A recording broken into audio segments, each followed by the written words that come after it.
আসসালামু আলাইকুম। ঝর্ণাস কুকিং হাউজের আজকের আয়োজনে একসাথে দুইটি পাস্তার রেসিপি শেয়ার করব। টমেটো পাস্তা ও হোয়াইট সস পাস্তা রেসিপি। ভিডিওগুলি ভালো লাগলে লাইক, শেয়ার, কমেন্ট ও সাবস্ক্রাইব করে নিয়মিত আমার চ্যানেলের সাথেই থাকবেন।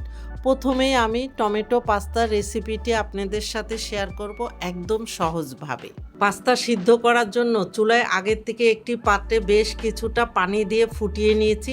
এখন এর মধ্যে দিয়ে দিব লবণ হাফ টেবিল চামচ, রান্নার তেল 1 টেবিল চামচ দিয়ে পানির সাথে লবণ তেল ভালো মতো মিশিয়ে এখানে দিয়ে দিব 1 কাপ পেনি পাস্তা। এখানে আপনাদের পছন্দ মতো যে কোনো পাস্তাটাই ব্যবহার করতে পারেন। এখন চুলার হিট মিডিয়াম হাইতে রেখে আমি 12 থেকে 14 মিনিটের জন্য পাস্তাগুলি সিদ্ধ করে নেব। এইদিকে আমার পাস্তাগুলি সিদ্ধ হয়ে গিয়েছে। আমি আপনাদেরকে একটা পাস্তা কেটে দেখিয়ে দিচ্ছি পাস্তাগুলি কত পারফেক্টভাবে সিদ্ধ হয়েছে। এখন আমি একটি স্ট্রেনারে পাস্তাগুলি পানি ঝরানোর জন্য রেখে দেব। এবার চুলায় আরেকটি প্যান বসিয়ে দিয়ে এখানে দিয়ে দিব 1 টেবিল চামচ বাটার ও 1 চা চামচ রান্নার তেল দিয়ে একটু গরম করে নেব। এখন এখানে 1 টেবিল চামচ রসুন কুচি দিয়ে রসুন কুচিগুলিকে হালকা ভেজে নিতে হবে, মানে হালকা লাল করে নিতে হবে। রসুন ভেজে নেওয়ার পরে এখানে 2 টেবিল চামচ পেঁয়াজ এরকম কিউব করে কেটে দিয়েছি। এখন রসুন পেঁয়াজ আরও কিছুক্ষণ ভেজে নিতে হবে। রসুন পেঁয়াজ হালকা ব্রাউন কালার হলে এখানে বড় সাইজের 2টি টমেটো আমি ব্লেন্ডারে পেস্ট করে নিয়েছি। এখন এই পেস্টটা দিয়ে আর রসুন পেঁয়াজের সাথে 1 মিনিটের মতো একটু কষিয়ে নিয়ে এখানে কাপটা ধুয়ে 2 টেবিল চামচের মতো পানি দিয়ে আবারও একটু নেড়ে মিশিয়ে নিয়ে এখানে দিয়ে দিব 3 টেবিল চামচ টমেটো সস। হাতের কাছে টমেটো সস, টমেটো কেচাপ বা চিলি সস যেটাই থাকে সেটাই ব্যবহার করতে পারেন। এখন এখানে আমি দিয়ে দিব 2 টেবিল চামচের মতো ক্যাপসিকাম কুচি, দিয়ে দিচ্ছি 2 টেবিল চামচের মতো গাজর কুচি, রসুনের গুঁড়া 1/4 চা চামচ, আদার গুঁড়া 1/4 চা চামচ, সাদা গোলমরিচের গুঁড়া 1/4 চা চামচ, মিক্সড হার্বস হাফ চা চামচ, দিয়ে দিচ্ছি চিলি ফ্লেক্স হাফ চা চামচ বা এখানে ঝালটা স্বাদ মতো কম বেশি করতে পারেন, লবণ হাফ চা চামচ বা স্বাদ মতো দিয়ে সব কিছু নেড়ে মিশিয়ে 1 থেকে 1.5 মিনিটের মতো কষিয়ে নেব। এখানে আদা রসুনের পেস্টটাও ব্যবহার করতে পারেন, আর সাদা বা কালো গোলমরিচ হাতের কাছে যেটা থাকবে সেটাই ব্যবহার করতে পারেন। আর মিক্সড হার্বস হাতের কাছে না থাকলে অরিগেনো দেবেন, তাও যদি না থাকে সেই ক্ষেত্রে গোলমরিচের গুঁড়ার পরিমাণটা আরেকটু বাড়িয়ে দিতে পারেন।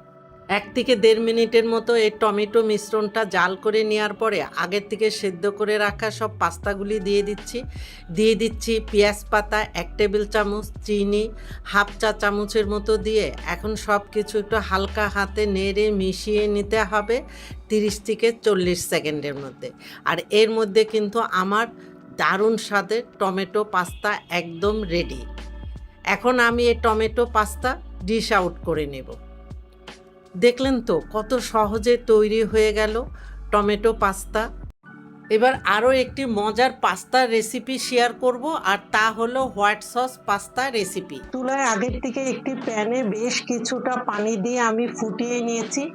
এবার এই ফুটন্ত পানিতে 1 টেবিল চামচ রান্নার তেল ও হাফ টেবিল চামচ লবণ দিয়ে পানির সাথে তেল লবণ ভালো মতো মিশিয়ে নিতে হবে। ফুটন্ত পানিতে এবার দিয়ে দিব 1.5 কাপ পেনি পাস্তা। পাস্তা দেওয়ার পরে চুলার হিট মিডিয়াম হাইতে রেখে ঘড়ি দেখে আমি 12 থেকে 14 মিনিট এই পাস্তাগুলি সিদ্ধ করে নেব।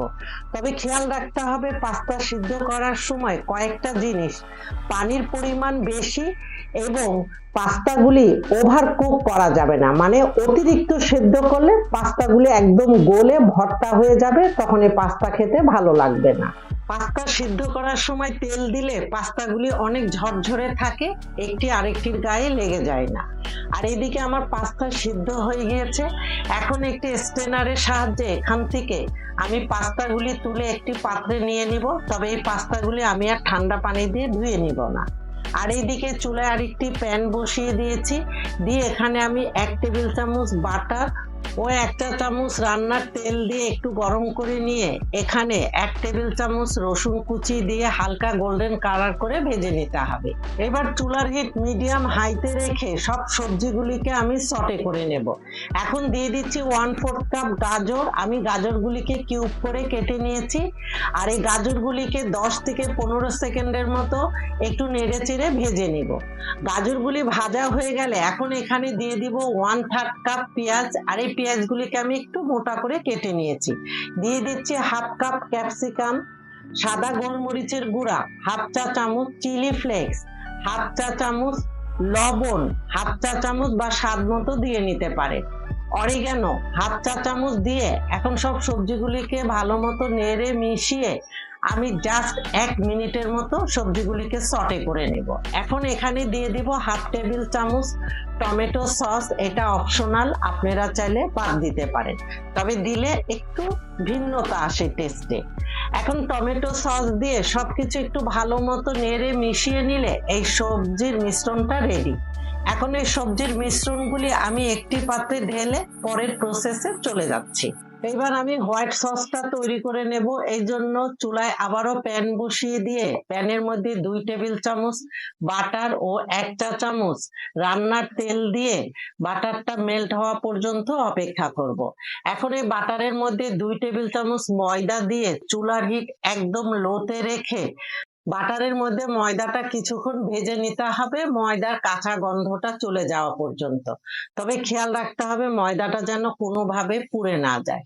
ময়দাটা কিছুক্ষণ ভেজে নেওয়ার পরে এখন দেখেন এটার কিন্তু কালারটা বেশ চেঞ্জ হয়ে গেছে। এখন এখানে আমি 2 কাপ দুধের থেকে সামান্য পরিমাণে দুধ দিয়ে প্রথমে হ্যান্ড উইচের সাহায্যে খুব ভালো মতো মিশিয়ে নিয়ে পরে বাকি দুধটা সব দিয়ে প্রথম পর্যায়ে হ্যান্ড উইচ দিয়ে নাড়তে হবে, তা না হলে তলানিতে অথবা দলা পেকে যাওয়ার সম্ভাবনা থাকে।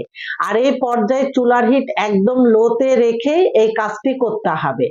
এখন দেখেন চুলার হিট লোতে রাখার পরে এখন এখানে দিয়ে দেব চিলি ফ্লেক্স 1/4 চা চামচ, সাদা গোলমরিচের গুঁড়া 1/4 চা চামচ, অরিগ্যানো 1/2 চা চামচ এবং লবণ স্বাদ মতো দিয়ে সবকিছু একটু ভালো মতো নেড়ে মিশিয়ে নিতে হবে।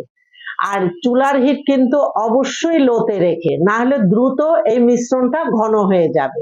এখন আগের থেকে তৈরি করে রাখা সবজিগুলি দিয়ে দিচ্ছি। সবজি দিয়ে এই মিশ্রণের সাথে একটু ভালো মতো নেড়ে মিশিয়ে নিতে হবে।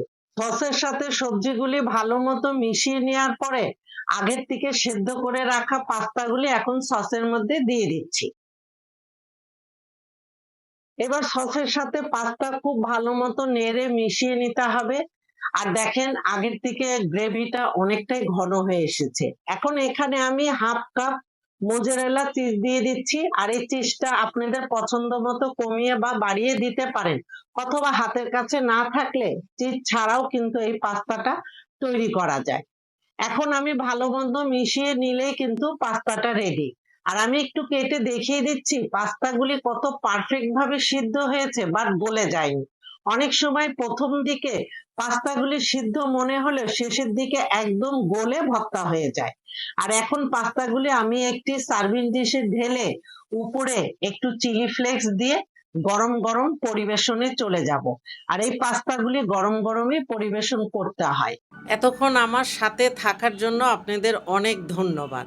সকালে নাস্তায়, বাচ্চার টিফিনে, বিকালে চায়ের সাথে এমনকি অতিথি আপ্যায়নে পরিবেশন করতে পারেন। আপনারা ভালো থাকবেন, আমাদের জন্য দোয়া করবেন। আল্লাহ হাফেজ।